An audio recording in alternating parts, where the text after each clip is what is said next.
Chicago police department वालों release की गई एक वीडियो जिस विच ये साफ नजर आ रहा है कि किस तरह एक गोरे पुलिस ऑफिसर वैन डाइक ने एक 17 साला अफ्रीकन अमेरिकन लैक्विन मैकडोनल्ड नूं 16 गोलियां मार के उसनूं मौत दे घाट उतार दिता। इस वीडियो दे रिलीज हुंदियां ही शिकागो विच प्रोटेस्ट शुरू हो गए हैं। हुण जस्टिस डिपार्टमेंट इस केस की पूरी इन्वेस्टिगेशन करेगा। आओ देखते हैं एक खास report.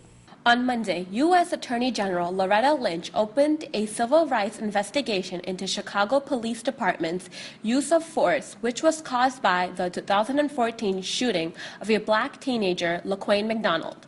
The city's police department is being investigated along with the use of force and accountability the police department has.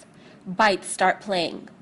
As you see in the video, this investigation came about from the release of a dashcam video of the October 2014 incident. Lawyers from the Justice Department of Civil Rights will lead the federal probe into the Chicago police force. They will be looking into how police in the Midwestern U.S. city was involved in a pattern or practice of violations of the Constitution or federal law. They will be examining the number of issues related to the Chicago Police Department's use of force, which includes use of deadly force, racial, ethnic, and other disparities in its use of force, its accountability mechanisms, such as its disciplinary actions and its handling on allegations of misconduct. Laquan Mcdonald was 17 years old and was shot 16 times. When he was shot, police was on site because they had reports of a person breaking into cars. Laquan was holding a knife when he was shot.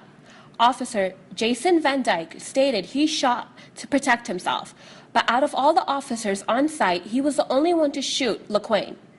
Van Dyke has been charged with first-degree murder and was stripped from his duties as an officer. Laquan Mcdonald's family was offered $5 million and lawyers to fight his case. The police are around to do one job, which is to protect all citizens from all types of harm. They are here to help us and remind us our homes, streets, and towns are safe. With all the shootings going on lately, this dynamic has shifted. Citizens are afraid of the police. They hesitate to approach the police in a time of need. This should not be the case. Citizens should not have to wonder about their safety or about the relationship between the police and them. This investigation into Chicago's police department and its use of force makes us all question what the police is really doing and if we are ever really safe. Prabjot Gaur, TV84, New York.